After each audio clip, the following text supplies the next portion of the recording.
लद्दाख के इस latest development के बारे में बात क्यों नहीं हो रही है? सरकार ने लद्दाख के लिए इतना बड़ा स्टेप लिया है, लेकिन ये इकोसिस्टम के नैरेटिव को सूट नहीं करता शायद। दरअसल लद्दाख में 13 जुलाई 2026 को एक बहुत बड़ा गवर्नेंस और एडमिनिस्ट्रेटिव रिफॉर्म अनाउंस किया गया है। लद्दाख के चीफ सेक्रेटरी आशीष कुंद्रा ने अनाउंस किया है कि अब लद्दाख के हर डिस्ट्रिक्ट में एक ऑटोनॉमस हिल डेवलपमेंट काउंसिल बनाई जाएगी। पहली नजर में ये एक एडमिनिस्ट्रेटिव अनाउंसमेंट लग सकती है, लेकिन असल में ये लद्दाख के गवर्नेंस स्ट्रक्चर में एक बहुत बड़ा बदलाव है, क्योंकि अब पावर और डिसीजन मेकिंग को ज्यादा लोकल लेवल तक ले जाने की तैयारी की जा रही है। सबसे पहले बैकग्राउंड समझना जरूरी है। 2019 में जब जम्मू एंड कश्मीर का रीऑर्गेनाइजेशन हुआ और लद्दाख को एक अलग यूनियन टेरिटरी बनाया गया, तब भी लद्दाख में सिर्फ 2 ऑटोनॉमस हिल डेवलपमेंट काउंसिल्स थी, एक लेह में और एक कारगिल में। ये दोनों काउंसिल्स अपने अपने डिस्ट्रिक्ट्स के लिए काम करती थी और लोकल गवर्नेंस में महत्वपूर्ण भूमिका निभाती थी। लेकिन अप्रैल 2026 में लद्दाख का एडमिनिस्ट्रेटिव मैप बदल गया और 2 डिस्ट्रिक्ट्स की जगह 7 डिस्ट्रिक्ट्स हो गए। लेह और कारगिल के अलावा भी शाम, नुब्रा, चांगतांग, ज़ांस्कार और द्रास को भी अलग डिस्ट्रिक्ट के रूप में नोटिफाई किया गया। डिस्ट्रिक्ट्स तो बढ़ गए, लेकिन इलेक्टेड रिप्रेजेंटेशन के मामले में सिस्टम वही पुराना रहा, क्योंकि इलेक्टेड हिल काउंसिल्स अब भी सिर्फ लेह और कारगिल में ही मौजूद थी। नए डिस्ट्रिक्ट्स के पास अपनी अलग डिस्ट्रिक्ट लेवल इलेक्टेड काउंसिल नहीं थी।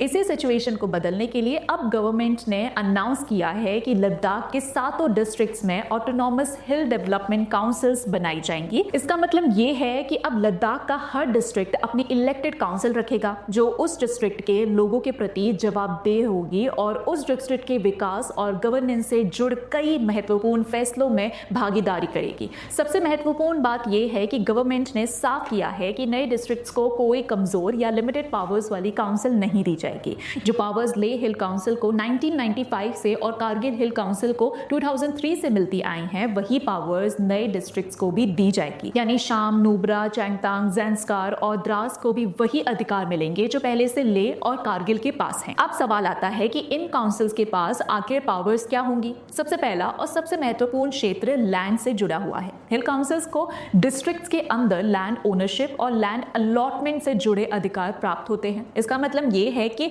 डिस्ट्रिक्ट के अंदर जमीन से जुड़े कई महत्वपूर्ण मामले डिस्ट्रिक्ट लेवल इलेक्टेड इंस्टीट्यूशंस के माध्यम से हैंडल किए जा सकेंगे। पहले नए डिस्ट्रिक्ट्स के पास अपनी काउंसिल नहीं थी, लेकिन अब हर डिस्ट्रिक्ट अपने एरिया से जुड़े लैंड मैटर्स में इंस्टीट्यूशनल रोल निभा सकेगा। इसके बाद आता है एम्प्लॉयमेंट और डिस्ट्रिक्ट कैडर एडमिनिस्ट्रेशन का मुद्दा। हिल काउंसिल्स डिस्ट्रिक्ट कैडर पोस्ट की रिक्रूटमेंट और प्रमोशन को रेगुलेट कर सकती हैं। सरल शब्दों में कहें तो डिस्ट्रिक्ट लेवल की कई गवर्नमेंट जॉब्स और एडमिनिस्ट्रेटिव पोजीशन से जुड़े फैसलों में लोकल इलेक्टेड बॉडी की भूमिका होगी।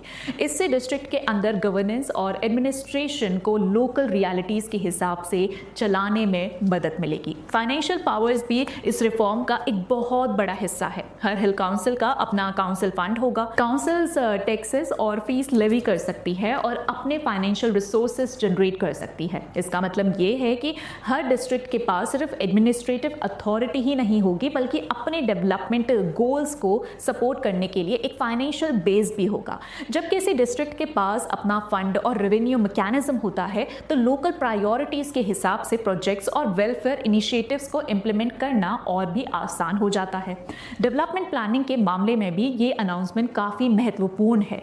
अब हर डिस्ट्रिक्ट अपनी डेवलपमेंट प्रायोरिटीज खुद तय कर सकेगा।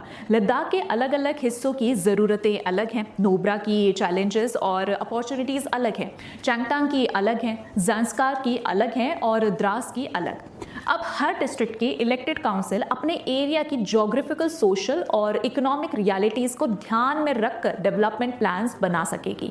यानी एक डिस्ट्रिक्ट की प्रायोरिटीज़ दूसरे डिस्ट्रिक्ट पर इम्पोज नहीं होगी, बल्कि हर डिस्ट्रिक्ट अपने हिसाब से प्लानिंग कर सकेगा। हेल्थ, एजुकेशन और टूरिज्म जैसे सेक्टर्स में भी हिल काउंसिल्स की जिम्मेदारी होगी। डिस्ट्रिक्ट लेवल पर hospitals, schools, tourism, infrastructure, local roads, community assets और सोशल वेलफेयर स्कीम से जुड़े काफी काम काउंसिल्स के माध्यम से मैनेज किए जा सकेंगे। इसका उद्देश्य गवर्नेंस को लोगों के और करीब लाना है ताकि डिस्ट्रिक्ट की स्पेसिफिक जरूरतों के हिसाब से फैसले लिए जा सकें और इम्प्लीमेंटेशन में लोकल पार्टिसिपेशन बढ़े। लेकिन इस अनाउंसमेंट का सबसे बड़ा और दिलचस्प हिस्सा सिर्फ 7 हिल काउंसिल्स बनाना नहीं है। गवर्नमेंट ने एक नई यूनियन टेरिटरी लेवल बॉडी का भी प्रपोजल दिया है जो 7 काउंसिल्स के ऊपर का इंस्टीट्यूशनल फ्रेमवर्क हो सकती है। इस प्रपोज स्ट्रक्चर को कस्टमाइज्ड आर्टिकल 371 फ्रेमवर्क के तहत डेवलप करने की बात कही गई है। चीफ सेक्रेटरी ने कहा कि इस मॉडल का देश में कोई एग्जैक्ट पैरेलल नहीं है और इसे इस तरह डिजाइन किया जाएगा कि अलग अलग गवर्नेंस अरेंजमेंट्स के बेहतरीन पहलुओं को एक साथ लाया जा सके।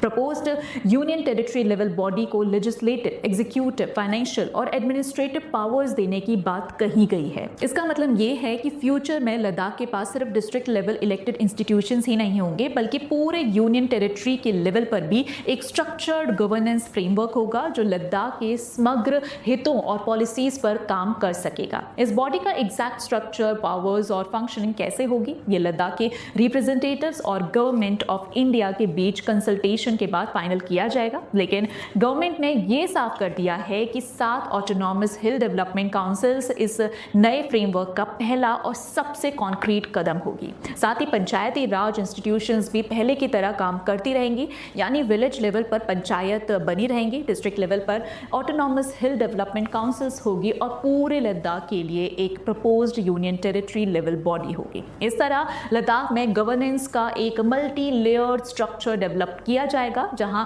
विलेज, डिस्ट्रिक्ट और यूटी लेवल पर इलेक्टेड रिप्रेजेंटेशन की व्यवस्था होगी। अगर पूरी अनाउंसमेंट को एक लाइन में समझा जाए तो लद्दाख में पावर और डिसीजन मेकिंग को ज्यादा लोकल लेवल तक ले जाने के लिए हर डिस्ट्रिक्ट को अपनी ऑटोनॉमस हिल डेवलपमेंट काउंसिल दी जा रही है जिसे land, employment, finance, planning, health, education, tourism और लोकल डेवलपमेंट जैसे महत्वपूर्ण क्षेत्रों में अधिकार मिलेंगे और इसके साथ पूरे लद्दाख के लिए एक नए यूटी लेवल गवर्नेंस फ्रेमवर्क की भी बुनियाद रखी जा रही है। अब दोस्तों इस पर आपके क्या विचार हैं कमेंट बॉक्स में जरूर बताइएगा और वीडियो पसंद आई हो तो लाइक, शेयर और चैनल को सब्सक्राइब करना मत भूलिएगा। इसी के साथ मिलते हैं अगली वीडियो में, तब तक के लिए जय हिंद।